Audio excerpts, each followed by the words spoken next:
Maternal and child health has been a measure of how efficient the health system of any country works. That's I think the tragedy, that it's such a big scale of death, but it's not very well known. If you die from a disease, it is understandable. You were saying pregnancy is not a disease, and how come women are dying from it?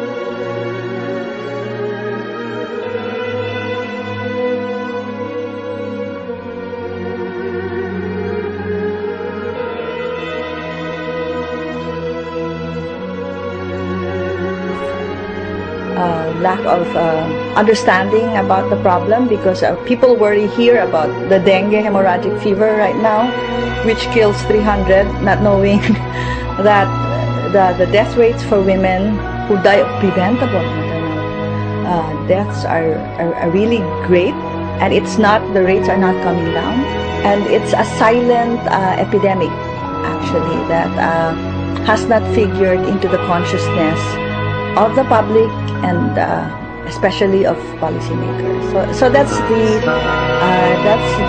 think the tragedy, that it's such a big scale of death, but it's not very well known. They were saying it is not a disease. You don't have to treat it, but it is the only condition that is not a disease, and yet women are dying from it. Okay, if you die from a disease, it is understandable. You were saying pregnancy is not a disease, and how come women are dying?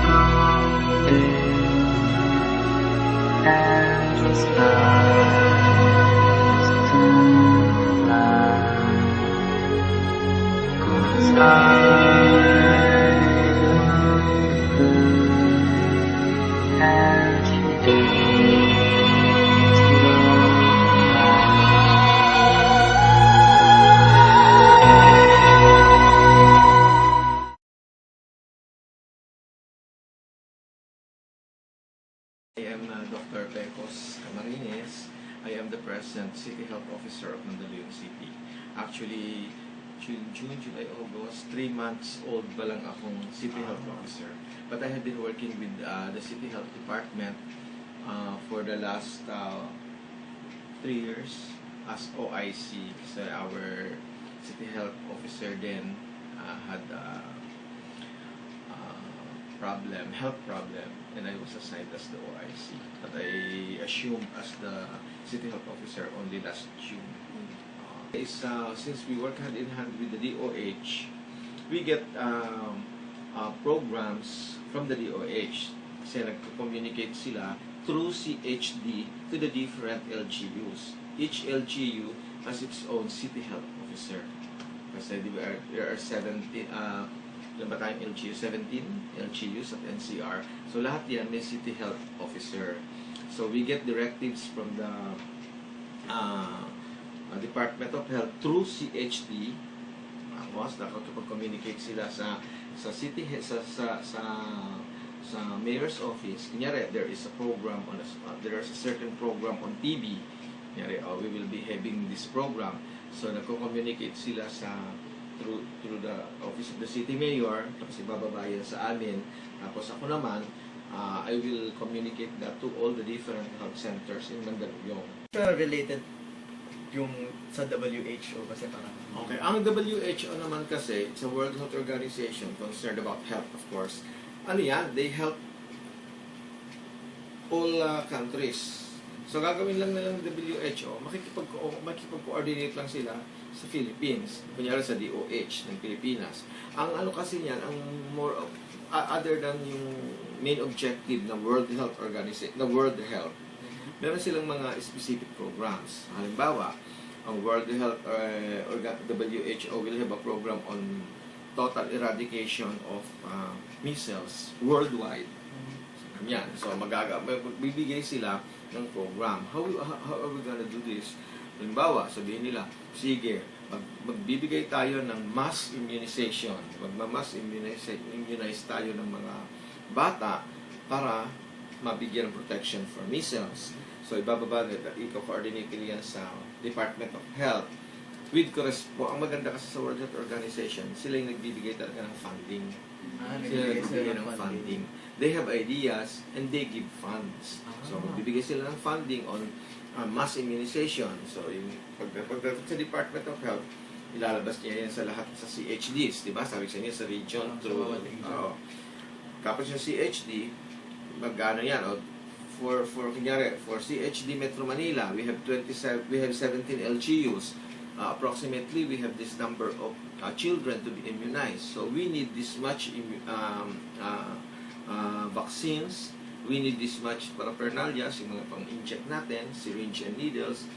And in addition to that, ang World Health Organization, other than that, minsan talagang binibigyan nila ng incentives yung mga health workers.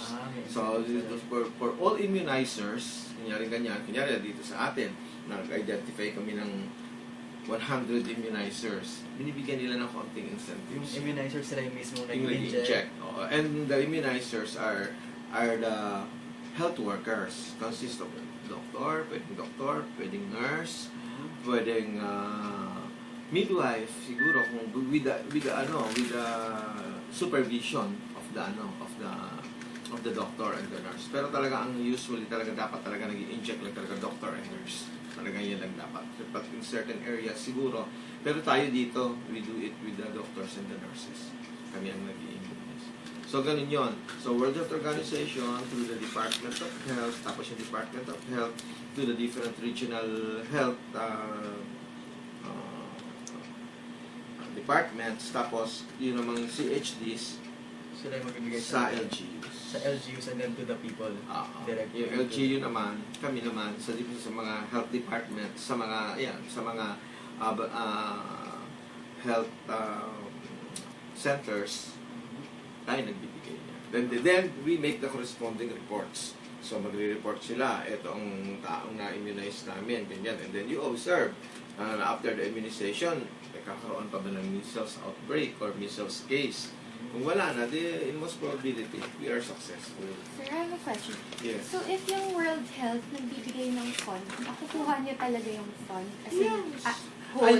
No, they don't give the fund as money. They give the fund in terms of in terms so, of nakukuha niyo talaga? Yes. Wala naman tayong ibang minsan program nila yan eh. Kaya sila ang nagbibigay niya.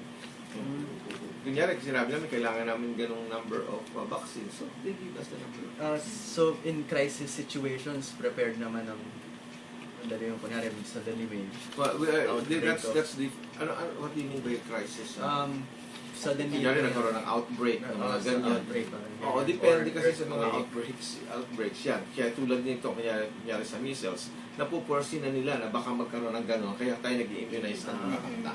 Kung sinasabi mo naman kunyaring diarrhea outbreak, iba naman yun. Kunyari may diarrhea outbreak. So we first try to find out what is the reason for the diarrhea. So we do the different examinations of the stools. Kung na-identify natin, it's because there is amoeba, and amoeba histolytica. So then, we treat accordingly. Kasi ang diarrhea naman yan, depende din sa infecting organisms. So we treat accordingly. So in terms of naman having medicines or meron naman yun. The government is trying to give, yun nga, para equality, lahat may chance na maka-avail ng health services through PhilHealth. In line with that, so tingin mo yung MDGs ma-achieve natin by 2050? Kung tutuloy-tuloy, actually, yung MDGs na yan, on the health side. On the health. On the health side, In fact, mayroon nga kami mga program ngayon na nare-receive from the Department of Health na try din silang tulungan to achieve the MDG. Example, maternal deaths, di ba? MDG 5, maternal death. 5, I think it's 5.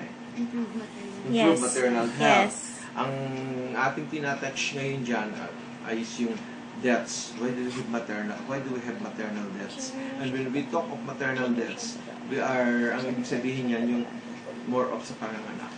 Bakit may mga namamatay pa sa panganganak? So, in fact, katatapos lang ng meeting namin with all the LGUs of Metro Manila. Nag-meeting kami doon sa Makati. So, pinag-usapan namin is we concentrated on maternal deaths and infant mortality. So, yan ang pinag-usapan namin. So, doon nga lumabas, ano pa yung mga problema ninyo? Bakit nagkakaroon kayo ng maternal deaths? So, sinasabi nga namin, number one is, are they aware of ganyan? So, ako pinasok ko doon is more of talagang values Ano ba yung value ng tao? Minsan kasi kahit aware ka na, don't care ka naman. Mas sabi yata ng nanay ko, ang kayamanan yata ay pagkakaroon ng maraming anak. Diba? So, beliefs. Mapasok din all those things. But that is achievable. I think, basta mag-concentrate lang tayo. And Pinoy naman.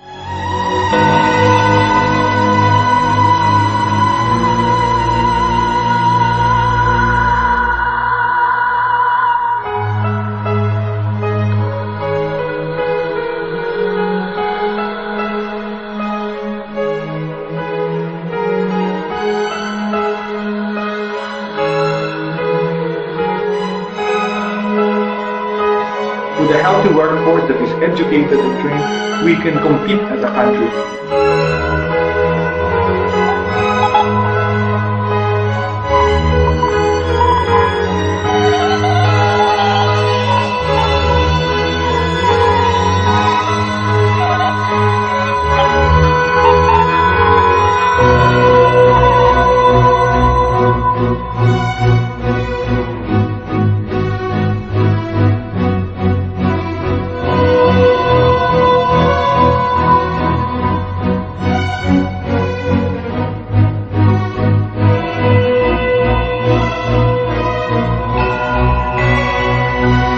Proseso ng pagpapakumpar.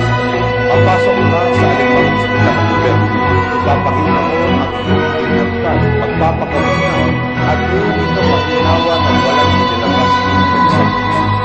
Sabi nga po sa isa sa mga briefing na pinagawa natin, 4 sa 10 Pilipino, di man lamang nakakakita ng health professional sa panahon. Sa iba po, mas malaki pa, may nagsasabing 6 sa bawat 10 Pilipino ang pumapanaw ng malayo sa halina ng health.